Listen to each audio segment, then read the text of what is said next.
Hello बच्चों, आज मैं आप लोगों को नॉर्मल पॉइंट्स पढ़ाने जा रहा हूं पैराबोला में। पैराबोला में जब भी को नॉर्मल पॉइंट्स की बात होगी तो हमेशा याद रखना कि कोई 3 पॉइंट्स हैं जिनको एक साथ लिया गया है और एनालिसिस की जा रही है। ठीक है, तो जब कभी भी को नॉर्मल पॉइंट्स कहा जाएगा पैराबोला में तो तुरंत समझ लेना, तुरंत दिमाग में अपने ये ले आना कि कोई 3 पॉइंट्स हैं पैराबोला के ऊपर, उन तीनों पॉइंट्स की एक साथ एनालिसिस की जा रही है। ठीक है, और ये तीनों पॉइंट्स आपस में एक दूसरे से कैसे रिलेटेड हैं, इनके क्वेश्चंस को सॉल्व कैसे करते हैं, इनकी प्रॉपर्टीज क्या क्या हैं, इनको अच्छी तरीके से आज हम लोग को जानना है। ठीक है, तो चलो स्टार्ट करते हैं। तो सबसे पहले मैं तुम लोग को बताता हूं डेफिनेशन। ठीक है, तो डेफिनेशन क्या होता है, डेफिनेशन क्या है इसका? डेफिनेशन ये है कि 3 points on the parabola are known as conormal points if the normals at these points are concurrent. 3 points on the parabola are said to be co-normal points if the normals at these points are concurrent। कोई 3 point parabola, जैसे मान लो ये कोई parabola है तो इस पर 3 point, एक पॉइंट यहां है, एक पॉइंट यहां है, एक पॉइंट यहां है, तो इन तीनों पॉइंट्स को हम को-नॉर्मल पॉइंट्स कहेंगे अगर तीनों पॉइंट पर नॉर्मल खींचा जाए तो वो एक सिंगल पॉइंट से पास कर जाए या नॉर्मल्स कॉन्करेंट हैं। तो चलो इसको डायग्राम से सीखते हैं। ठीक है, और इसकी सारी बातों को आसान कर लेते हैं। ठीक, देखो जैसे मान लो कोई पैराबोला है ये, ठीक है, और इसमें एक पॉइंट यहां पर है। तो अगर मान लो इस पॉइंट से हम पूछें तुमसे कि कितने मैक्सिमम कितने नॉर्मल्स खींचे जा सकते हैं, मैंने पिछले लेक्चर में आप लोगों को बताया था कि किसी भी पॉइंट से मैक्सिमम नॉर्मल्स की जो संख्या होती है वो 3 होती है। ठीक है, तो इस पॉइंट से अगर मैं एक नॉर्मल खींचूं तो एक नॉर्मल ये है, ठीक है, एक नॉर्मल जैसे ये है और एक नॉर्मल मान लीजिए ये है। ठीक है, तो ये पॉइंट है, मान लीजिए इसको तो मैं h, k कह दे रहा हूं, और ये वाला जो है पॉइंट मान लीजिए ये है x1 y1। ठीक है, और ये वाला जो पॉइंट है मान लीजिए x2 y2। ठीक है, मैंने यहां से 3 नॉर्मल खींचे हैं। ठीक है, जिन्होंने पैराबोला को 3 जगहों पर काटा। ठीक है, ये मैंने पिछले लेक्चर में बताया था और इन्हीं से मैं तुम्हें बता देता हूं कि को नॉर्मल पॉइंट्स किसे कहते हैं, क्या होता है। ठीक है, और ये मान लीजिए x3, y3। ठीक है, तो 3 points are said to be को normal points if the normals at these points are concurrent. ठीक है, तो इन तीनों पर एक इस पॉइंट से 3 नॉर्मल्स खींचे जा सकते हैं। तो जिस जगह पर P Q R, जिस जगह पर ये इंटरसेक्ट हो रहा है नॉर्मल P Q R, ये तीनों पॉइंट्स आ रहे हैं, तो P Q R ये तीनों पॉइंट्स को नॉर्मल पॉइंट्स कहलाते हैं। अगर H, K से एक बाहरी पॉइंट है जैसे यहां पर दिख रहा है, तो H, K से अगर मैंने जो है 3 नॉर्मल्स खींचे तो इन तीनों नॉर्मल्स ने जहां पर काटा, जहां पर ये नॉर्मल है, तो इन तीनों पॉइंट्स को हम को नॉर्मल पॉइंट्स कहते हैं। और इसी को अगर हम उल्टा कर दें कि P Q R are said to be co-normal points on the parabola, P Q R 3 points are co-normal points on the parabola if the normals at these points are concurrent। एक पॉइंट से खींचो तो 3 normal आएगा और इन तीनों point से normal खींचो तो सिंगल पॉइंट से पास हो जाएगा। एक पॉइंट से 3 नॉर्मल, ठीक है, इस तरह से 3 नॉर्मल, और 3 नॉर्मल्स जो है वो सिंगल पॉइंट से पास हो रहे हैं। तो बातें जो है वही हैं, बस उल्टा कर दिया गया है। ठीक है, तो 3 points P Q R are said to be co-normal points if the normals at these points are concurrent। concurrent का मतलब सिंगल पॉइंट से पास कर जाए। ठीक है, तो मैंने ये लिया है, इसको मैं मान लीजिए कैपिटल M कह दे रहा हूं। तो ये तीनों पॉइंट्स को नॉर्मल पॉइंट्स हैं और इसका जो स्लोप है ये M1 है, मान लीजिए ये M2 है और ये मान लीजिए M3 है। ठीक है, तो इसके स्लोप्स में आपस में रिलेशन आपको पता होना चाहिए। y1, y2, y3 में क्या रिलेशन है ये आपको पता होना चाहिए। ठीक है, और P Q R जो ये तीनों पॉइंट्स हैं, को नॉर्मल पॉइंट्स हैं, इनसे इन तीनों पॉइंट्स को मिला करके अगर कोई ट्रायंगल बनाया जाए, ठीक है, तो फिर उसका सेंट्रॉइड वगैरह क्या होगा, तो उसको याद करने के लिए एक पॉइंट और है, उसको भी आपको जानना चाहिए। ठीक है, तो अब मैं इन तीनों के बारे में जो टेक्निकल बातें हैं वो बताने जा रहा हूं। ठीक है, तो ये बात तो समझ में आ गई ना कि को नॉर्मल पॉइंट्स किसे कहते हैं। आप एक पॉइंट से अगर 3 नॉर्मल खींच रहे हो तो जहां पे इंटरसेक्ट कर रहा है उन्हीं तीनों पॉइंट को नॉर्मल पॉइंट कहते हैं। और अगर 3 पॉइंट से हम स्टार्ट करें, 3 points are said to be को normal points if the normals at these points are concurrent. ठीक है, तो अब देखो, मैंने तुम लोग को पिछली क्लास में नॉर्मल का जो इक्वेशन बताया था स्लोप के फॉर्म में, y बराबर mx minus 2am minus am cube, याद है? ये एक जनरल नॉर्मल का इक्वेशन है। जब कभी हम नॉर्मल की बात करते हैं तो क्वेश्चन सॉल्व करने में बहुत काम आता है ये, ठीक है? तो जब कभी एक जनरल नॉर्मल हमें लेना होगा तो हम y बराबर mx minus 2am minus am cube कर देते हैं। और मैंने पिछले लेक्चर में आप लोगों को बताया भी था कि ये जो नॉर्मल है ना, ये जो m के फॉर्म में जो नॉर्मल का इक्वेशन लिखा हुआ है, इसमें m का मैक्सिमम पावर 3 और इसका बहुत बड़ा खेल है इसके अंदर, वही खेल आज हम लोग को सीखना है इसमें, ठीक है? तो फिलहाल y बराबर mx minus 2am minus am cube, ये तो एक जनरल नॉर्मल का इक्वेशन है भाई। ये इसको किसी भी स्थिति में नॉर्मल होना ही है। अगर मैंने ये लिख दिया ना तो ये जान लेना, इसका डायग्राम कैसे भी सोच लो, m की चाहे जो वैल्यू रख लो, ऑटोमेटिक इधर की वैल्यू ऐसी बदल जाएगी कि ये line y square equal to 4ax पर नॉर्मल हो जाएगा। तो y बराबर mx minus 2am minus am cube जो लिखा हुआ है, ये हर स्थिति में, हर हाल में ये नॉर्मल का इक्वेशन है। तो अगर मैं डायग्राम बनाना चाहूं तो ऐसे बना के दिखा सकता हूं कि ये जो नॉर्मल है ये, ठीक है? समझ में आ रही बात? मैं ऐसे दिखा सकता हूं, क्लियर? तो जब कभी हमें एट रैंडम कोई भी नॉर्मल दिखाना हो, ऐसे दिखाना हो, तो हम हमेशा यही मान लेंगे, ठीक है? और उसके बाद हम एनालिसिस को आगे बढ़ा देते हैं, ठीक? तो y बराबर mx minus 2am minus am cube जो दिख रहा है आपको, ये एक जनरल नॉर्मल है। तो अब मैं क्या करने जा रहा हूं, इसी एनालिसिस को आगे बढ़ाने जा रहा हूं और ये मैं दिखाने जा रहा हूं कि ये जो है क्या क्या डेवलप करेगा जो है इन तीनों नॉर्मल्स के लिए, ठीक है? तो देखो, y square equal to 4ax दिया रहेगा, ठीक है? एग्जाम में y square equal to 4ax दिया रहेगा, मतलब a की वैल्यू भी दी रहती है, ठीक है? तो मतलब a आपको पता होगा क्योंकि कोई पैराबोला होगा, उसी का तो क्वेश्चन बनेगा। तो अब कोई पैराबोला अगर दिया गया है तो a की वैल्यू दी ही जाएगी, ठीक है? और किसी पॉइंट से नॉर्मल ये पास कर रहा है तो उस नॉर्मल में उस पॉइंट को हम सेटिस्फाई करा देंगे। अब जैसे मान लो h, k से, ठीक है, नॉर्मल पास कर रहा है, ये एक जनरल नॉर्मल है जो h, k से पास कर रहा है। देखो, हम स्टार्टिंग में ऐसे समझ के चलेंगे कि ये जो नॉर्मल है ये h, k से पास हो रहा है, ठीक है? हम ये बात नहीं कर रहे हैं कि इधर नॉर्मल है कहां है, ठीक है? बस हमने कहा h, k से पास करने वाला एक नॉर्मल ये है, ठीक है?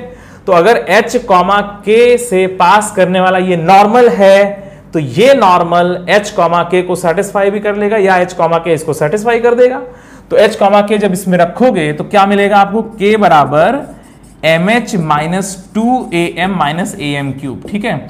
जब कोई नॉर्मल किसी पॉइंट से पास करे तो उसको तुरंत सेटिस्फाई करा दो। अगर कोई लाइन किसी पॉइंट से पास करे तो वो पॉइंट उसमें रख दोगे तो सेटिस्फाई कर जाएगा, ठीक है? जैसे y बराबर x प्लस 3 है,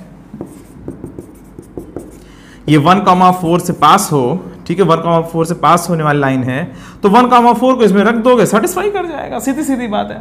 तो कोई लाइन, ये लाइन है, ध्यान रखना, ठीक है? तो कोई लाइन अगर h, k से पास हो रही है, ठीक है, तो h, k को उसमें रख दोगे, सेटिस्फाई हो जाएगा। इसका मतलब k बराबर mh minus 2am minus am cube. तो पैराबोला में जब भी नॉर्मल किसी पॉइंट से पास करे, जनरल तरीके से नॉर्मल की इक्वेशन मान लो y बराबर mx minus 2am minus am cube, और उसको उस पॉइंट से सेटिस्फाई कर दिया करो, ठीक है? समझ में आ रही बात? नॉर्मल को y बराबर mx minus 2am minus am cube लेकर के, एज्यूम करके, ठीक है, और h, k जो भी बाहरी पॉइंट है या जो भी पॉइंट है उसको आप सेटिस्फाई करा दो। भाई उस पॉइंट से पास होने वाला कोई नॉर्मल है तो ठीक है, वो पॉइंट सेटिस्फाई करेगा। तो इस तरीके से लिखते हो। अब इसके बाद आप इसको लिखते हो फिर am क्यूब और plus m 2a minus h plus k बराबर 0, ठीक है? फिर आप ये लिख देते हो।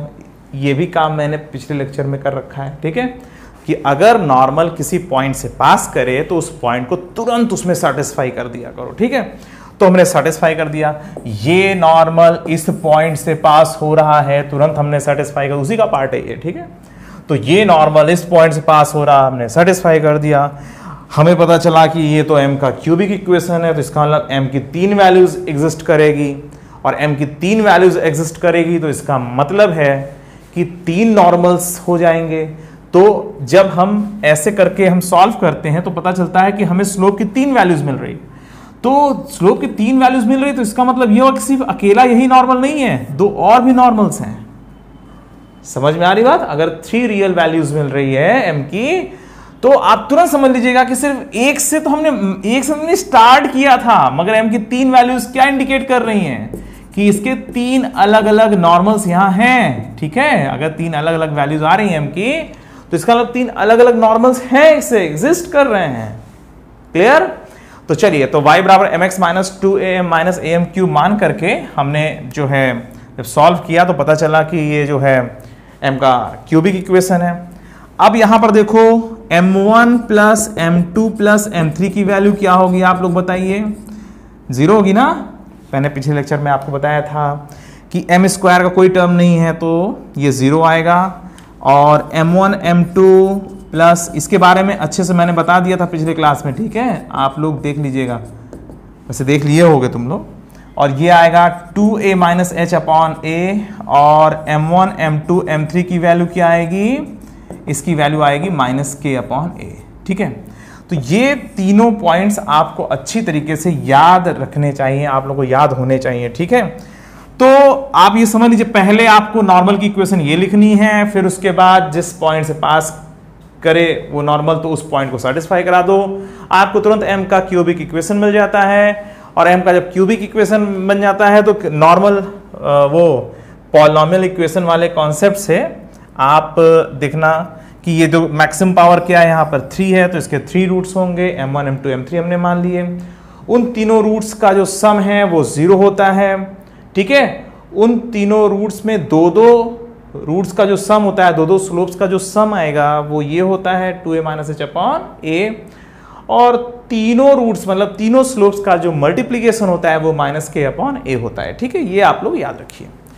अच्छा, फिलहाल जो है ये जो m1 plus m2 plus m3 बराबर 0 आया, तो इसका मतलब ये हुआ कि इन तीनों स्लोप्स का जो सम होता है वो 0 होता है। ठीक है, तो the sum of slopes of normals at को normal points is always equal to 0, याद रखिएगा। ठीक है, ये पहला रूल है।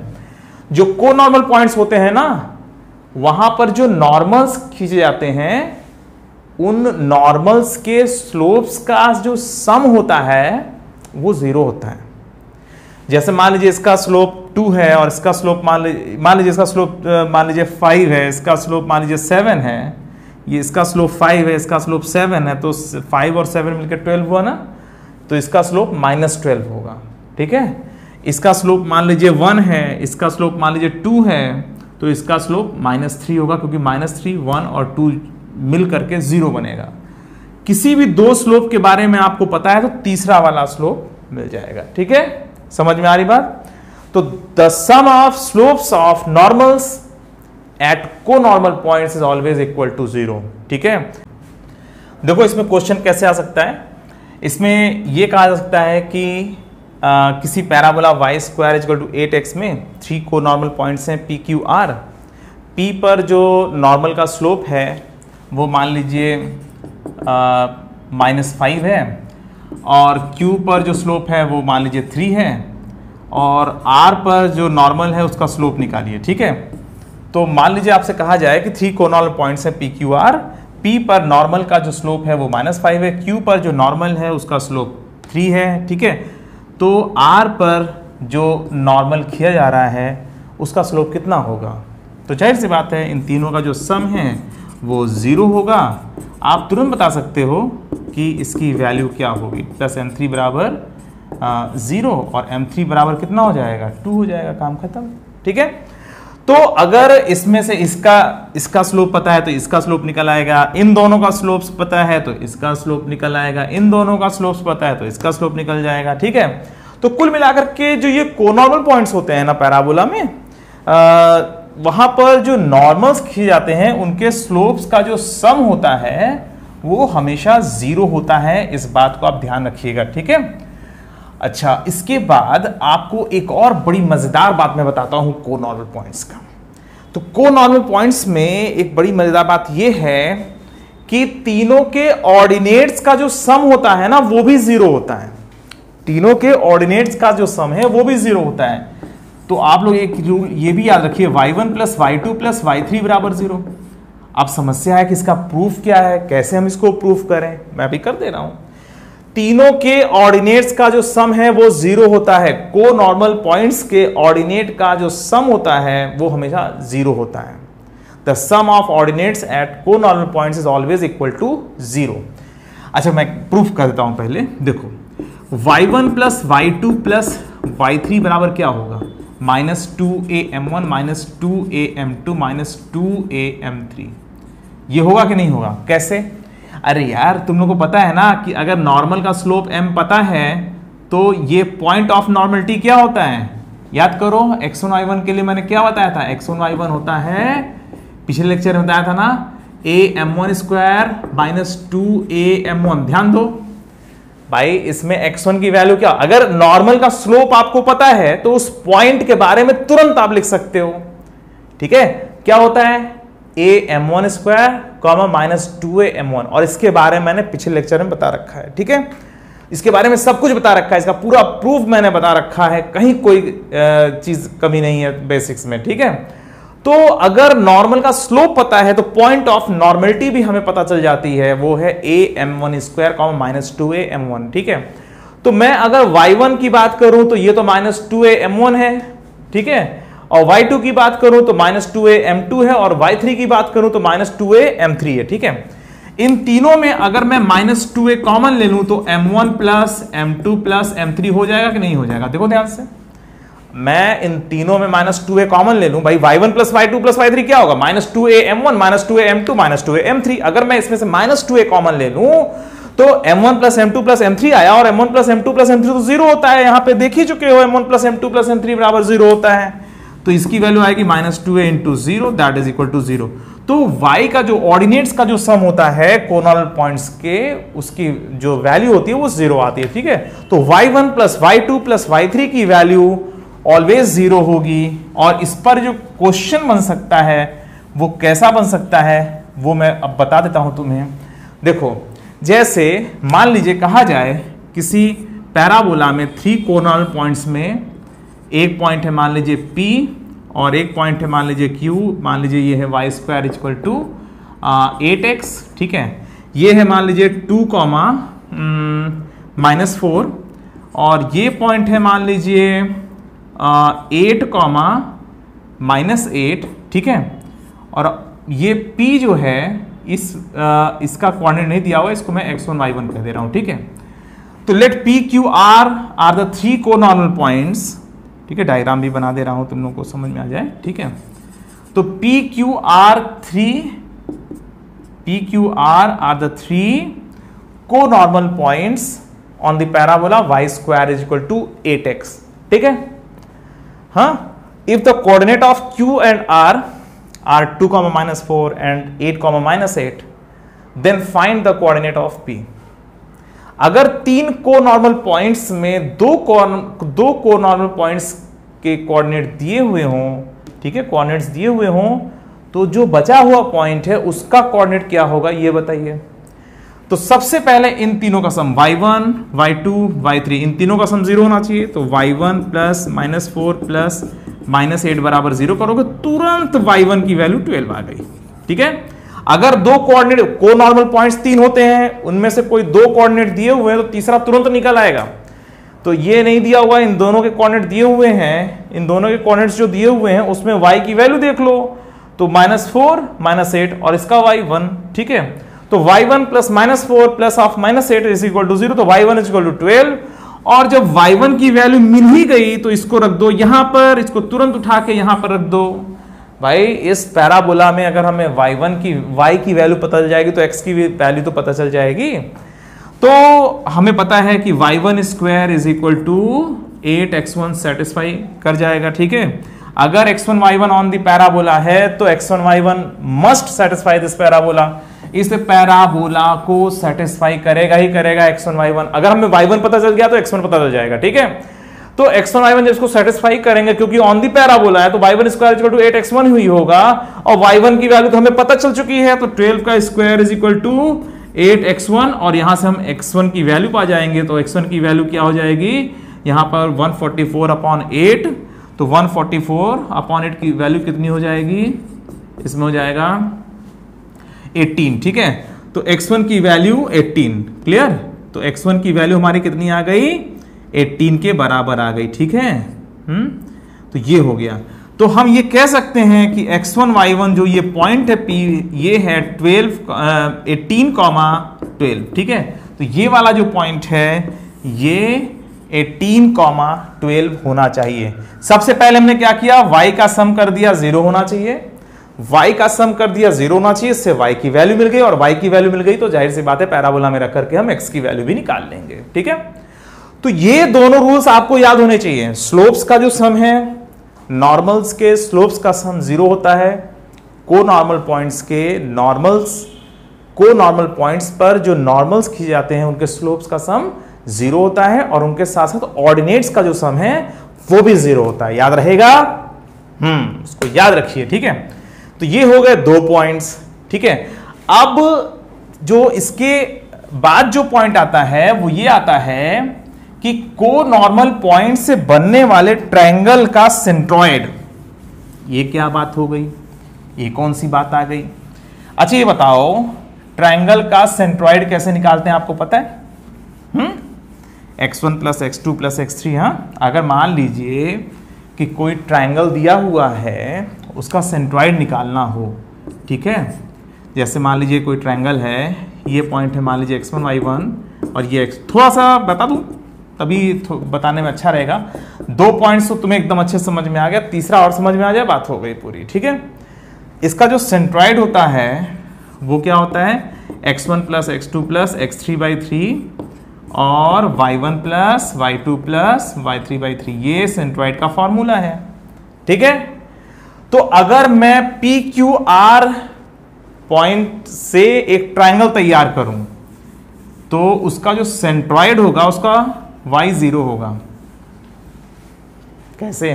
देखो, ये जो पैराबोला मैं यहां बना दे रहा हूं, ये पॉइंट P है, ये Q है और ये R है, ये तीनों को नॉर्मल पॉइंट्स हैं। तो इन तीनों को हम मिला करके एक ट्रायंगल तैयार कर रहे हैं। ठीक है, अब हम यहां पे नॉर्मल नहीं खींच रहे हैं, ठीक है, उससे नहीं मतलब।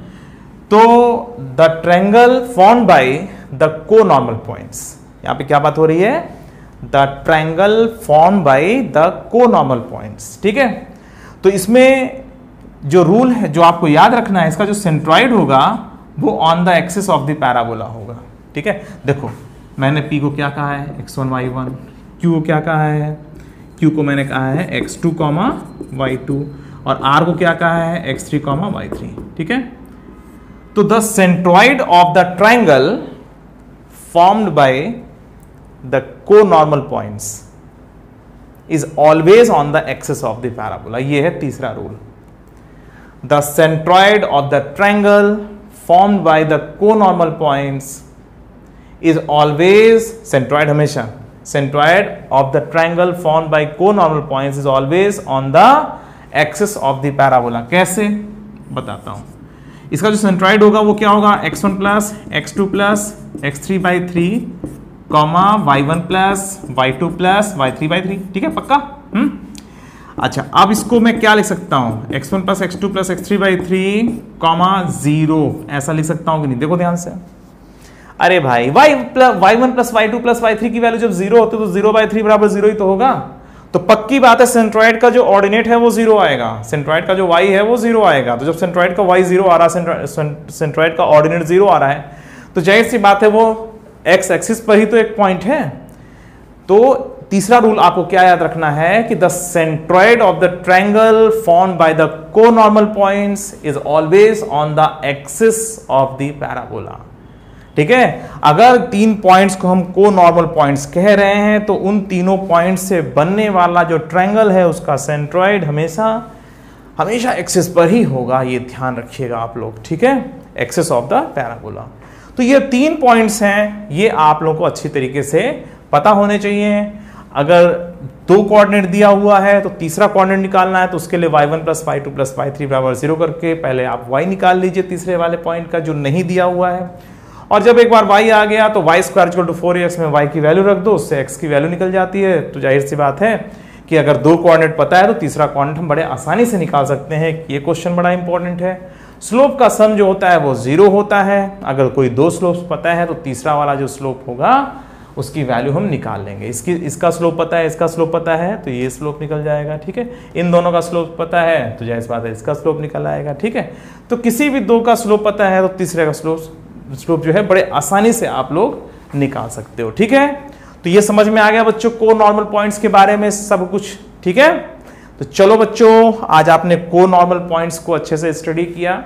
अब इसके बाद मैं तुम लोग को लोकस वाली जो प्रॉब्लम है इसमें पैराबोला में वो तुम लोग को बताऊंगा। ठीक है, आज के लिए बस इतना ही रखते हैं। ठीक है, अब नेक्स्ट लेक्चर में जो है लोकस वाली प्रॉब्लम्स में लूंगा। ठीक है, तो नेक्स्ट लेक्चर जो है जो लोकस वाली जो प्रॉब्लम है उसको समझने के लिए आप लोग अभी तक जितना मैंने पढ़ाया है आपको नॉर्मल के बारे में, ठीक है, जो इसके पहले और उसके पहले जो लेक्चर हुए थे, तो वो सारे लेक्चर्स जो आप लोग तैयार कर लीजिएगा, तो लोकस की प्रॉब्लम्स को सॉल्व करने में बड़ी आसानी होगी। ठीक है, चलिए आज के लिए सिर्फ इतना ही, फिर मिलते हैं, बाय बाय।